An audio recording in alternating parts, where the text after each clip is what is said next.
Hi friends, നമുക്കിന്നൊരു പുതിയ വീഡിയോയിലേക്ക് കടക്കാം. ഇന്ന് നമുക്കൊന്ന് ചേമ്പ് അസ്ത്രം അല്ലെങ്കിൽ ചേമ്പ് കറി, അതിനായിട്ട് ഞാൻ 4 ചേമ്പ് എടുത്തിട്ടുണ്ട്. ഇതിന് ഏറ്റവും ടേസ്റ്റ് ചെറിയ ചേമ്പാണ്. ചെറിയ ചേമ്പ് കിട്ടാത്തതുകൊണ്ടാണ് വലിയ ചേമ്പ് എടുത്തത് കേട്ടോ. ചീമച്ചേമ്പെന്ന് പറയും. അപ്പം ഈ കറി പണ്ട് കാലത്ത് കഞ്ഞി കുടിക്കാൻ ഇപ്പോഴും കഞ്ഞിക്ക് പനിയൊക്കെ വരുമ്പം കഞ്ഞി കുടിക്കാനും പിന്നെ ചോറിനും എല്ലാം ഉപയോഗിക്കുന്ന വളരെ പഴയ ഒരു കറിയാണ്. പക്ഷെ എല്ലാവർക്കും നല്ല ഇഷ്ടപ്പെടും. പുതിയ തലമുറയ്ക്ക് എത്രത്തോളം പരിചിതമാണെന്ന് അറിയത്തില്ല. പക്ഷേ ഞാനൊക്കെ എൻ്റെ കുഞ്ഞിലെ മുതലേ കഞ്ഞിയൊക്കെ കുടിക്കുമ്പോൾ ഞാൻ ഇത് കഴിച്ചിട്ടുണ്ട്. ഞാനിവിടെ ഇടയ്ക്ക് വെക്കാറുണ്ട്. ചോറിനും വെക്കും, കഞ്ഞിക്കും വെക്കും. അപ്പം വളരെ ടേസ്റ്റി ആയിട്ടുള്ള ഒരു വിഭവമാണ് ഇത്. നമുക്കിത് ചെയ്ത് നോക്കാം. അപ്പം ഇത് നല്ലതുപോലെ ചുരണ്ടി കഴുകി സ്ക്വയർ രൂപത്തിൽ അരിഞ്ഞ് വരാം. ഓക്കെ. ഹായ് ഫ്രണ്ട്സ്, അപ്പം നമ്മുടെ ചേമ്പെല്ലാം നല്ലതുപോലെ കഴുകി വൃത്തിയാക്കി നിങ്ങൾ ഇഷ്ടമുള്ള ഷേപ്പിൽ മുറിക്കുക. അതായത് നമ്മൾ കുക്കറിട്ട് വേവിക്കുക. അപ്പോൾ ഞാൻ സ്ക്വയർ രൂപത്തിലൊക്കെ അരിഞ്ഞു. നല്ല നീറ്റായിട്ട് ഇടാം. അല്ലെ മണ്ണിൽ അല്ലേ വളരുന്നത്. അപ്പോൾ മണ്ണ് വരാതെ നല്ലതുപോലെ കഴുകണേ. പിന്നെ അതിൽ ചൊറിയുന്നെങ്കിൽ നമ്മളെ ചേമ്പ് ആദ്യം നമുക്ക് വെളിച്ചെണ്ണ ഒന്ന് കൈ പരട്ടണം. പിന്നെ ചൊറിയുന്നെങ്കിൽ കുറച്ച് പുളിയൂടെ ചേർക്കണം, വാളംപുളി. ഇത് ചൊറിയുന്നൊന്നുമില്ലായിരുന്നു, നല്ല ചേമ്പ്. അപ്പം ഞാൻ ചേമ്പ് നല്ലപോലെ കഴുകി വൃത്തിയാക്കി നമുക്ക് കുക്കറിൽ വേവിക്കാം. കുക്കറിലാകുമ്പോൾ പെട്ടെന്ന് വേവും. അപ്പം ഞാനൊരു 1/4 ടീസ്പൂൺ മുളക് പൊടി, 2 പച്ചമുളക് കീറിയത്, കറിവേപ്പില, ഉപ്പിട്ടുണ്ട്, പിന്നെ മഞ്ഞൾപ്പൊടി കേട്ടോ.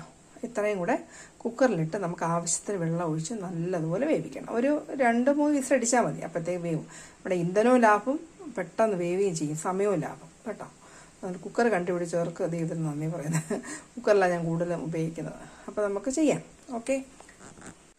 അപ്പം നമ്മൾ കുക്കറിൽ ചേമ്പ് വേവിക്കാൻ വെച്ചു. ആ സമയം കൊണ്ട് നമുക്ക് അരപ്പെടുക്കാം. അതിന് ഞാൻ ഒരു 6-7 സ്പൂൺ തേങ്ങ, നിങ്ങൾക്ക് ഇഷ്ടമനുസരിച്ച് തേങ്ങയൊക്കെ എടുക്കാം കേട്ടോ. അതിന് പ്രത്യേക അളവൊന്നുമില്ല. അപ്പം ഗ്രേവി ഇപ്പോൾ ആളുകൾ കൂടുകയനുസരിച്ച് അതനുസരിച്ച് എടുക്കുക. അപ്പം തേങ്ങ, പിന്നെ ഒരു 1/2 സ്പൂൺ ജീരകം, മഞ്ഞൾപ്പൊടി, ഒരു ചെറിയ അല്ലി വെളുത്തുള്ളി വേണമെങ്കിൽ സ്കിപ്പ് ചെയ്യാം. പിന്നെ ഗ്യാസ്ട്രൈറ്റിസ് ഉണ്ടാവാതിരിക്കാൻ വേണ്ടിയിട്ടാണ് നമ്മൾ വെളുത്തുള്ളി യൂസ് ചെയ്യുന്നത് കേട്ടോ. ഇപ്പം ഇത്രയാണ് അരപ്പ്. അപ്പം നമുക്ക് നല്ലതുപോലെ അരച്ചുകൊണ്ട് വരാം. ഓക്കെ. നല്ല പേസ്റ്റ് പോലെ അരയണേ. ഹായ് ഫ്രണ്ട്സ്, അപ്പം നമ്മുടെ ചേമ്പ് കുക്കറിൽ വെച്ച് നല്ലതുപോലെ വെന്ത് കണ്ടോ, ഉടച്ച് കണ്ടോ. ഇതാണ് എൻ്റെ കറക്റ്റ്. അപ്പോൾ 2 വിസിലടിച്ചു. ഞാൻ ഓഫ് ചെയ്തിട്ടേക്കുമായിരുന്നു. അപ്പം നമുക്ക് അടുത്ത ഘട്ടത്തിലേക്ക് കടക്കാം. അപ്പോൾ നമ്മൾ ആദ്യം തേങ്ങ നല്ലതുപോലെ അരച്ച് പേസ്റ്റ് പോലെ വെച്ചിട്ട് നമുക്കത് ട്രൈ ചെയ്യാം. ഹലോ ഡിയേഴ്സ്, അപ്പം നമ്മൾ പാനിനകത്തോട്ട് ഈ ചേമ്പ് മിശ്രിതം ഇട്ട് അപ്പം നമുക്ക് ജസ്റ്റ് ഉടയ്ക്കണമെങ്കിൽ ഉടയ്ക്കാം, ഉടയ്ക്കണ്ടെങ്കിൽ ഉടയ്ക്കണം. ഞാൻ ജസ്റ്റ് ചിലതൊക്കെ ഒന്ന് ഉടയ്ക്കും. നമുക്ക് കറിക്കൊക്കെ ഒരു കൊഴുപ്പ് വരണ്ടേ. ചിലതൊക്കെ നമുക്ക് അങ്ങനെ തന്നെ കഴിക്കാം. അത് ഓരോരുത്തരുടെ ഇഷ്ടം കേട്ടോ. എല്ലാം നമുക്ക് നമ്മുടേതായ ഒരു ഇതുണ്ടല്ലോ, ഒരു വ്യക്തിത്വം, അല്ലെങ്കിൽ നമുക്ക് നമ്മുടേതായ ഒരു അഭിപ്രായം ഉണ്ട്. എല്ലാം കോപ്പി അടിക്കാതെ അപ്പോൾ ഓരോരുത്തർ രീതി ചെയ്ത് നോക്കണം കേട്ടോ. എനിക്ക് കുറച്ച് ഉടയ്ക്കുന്നതും കുറച്ച് അല്ലാതെ കഴിക്കുന്നതും. അപ്പോൾ കറിക്കൊരു തിക്ക് ഗ്രേവിയൊക്കെ വരും, കഴിക്കാനും ടേസ്റ്റാണ്. അപ്പോൾ നല്ലതുപോലെ വെന്തോടാണ് ഇത് ഉടയുന്നത് കണ്ടോ. അപ്പോൾ ഇത് ഇരിക്കട്ടെ. അപ്പം നിങ്ങൾക്ക് ഗ്രേവി ഇത് നമ്മൾ വേവിച്ച് കുറേ നേരം കഴിയുമ്പോൾ ഇത് കുറുകും. അപ്പോൾ അതനുസരിച്ച് വേണം ഗ്രേവി ചെയ്യും. അപ്പോൾ ഉപ്പൊക്കെ ഉണ്ടോ എന്ന് നോക്കണം. ഞാൻ നോക്കിയായിരുന്നു. അപ്പോൾ കുറച്ച് നേരം അങ്ങനെ ഇരിക്കട്ടെ. ആ സമയം കൊണ്ട് നമുക്ക് കടുക് വറുത്തെടുക്കാം. അപ്പോൾ കടുക് വറക്കാൻ ഞാൻ കുറച്ച് എണ്ണ ഒഴിച്ചിട്ടുള്ളൂ. അപ്പോൾ കടുക് പൊട്ടിക്കാം. അപ്പം നമ്മുടെ ആവശ്യത്തിലുള്ള ഗ്രേവി ആയി കഴിഞ്ഞപ്പം നമുക്കൊന്ന് തീ കുറച്ചിടാം. എന്നിട്ട് നമ്മൾ അരച്ച് വെച്ചിരിക്കുന്ന തേങ്ങയില്ലേ, നല്ല പേസ്റ്റ് പോലെ അരച്ച് വെച്ചിരിക്കുന്ന തേങ്ങ ഇതിനകത്തോട്ട് ആഡ് ചെയ്യണം. ഇത് ജസ്റ്റ് ഒന്ന് തിളപ്പിച്ചാൽ മതി.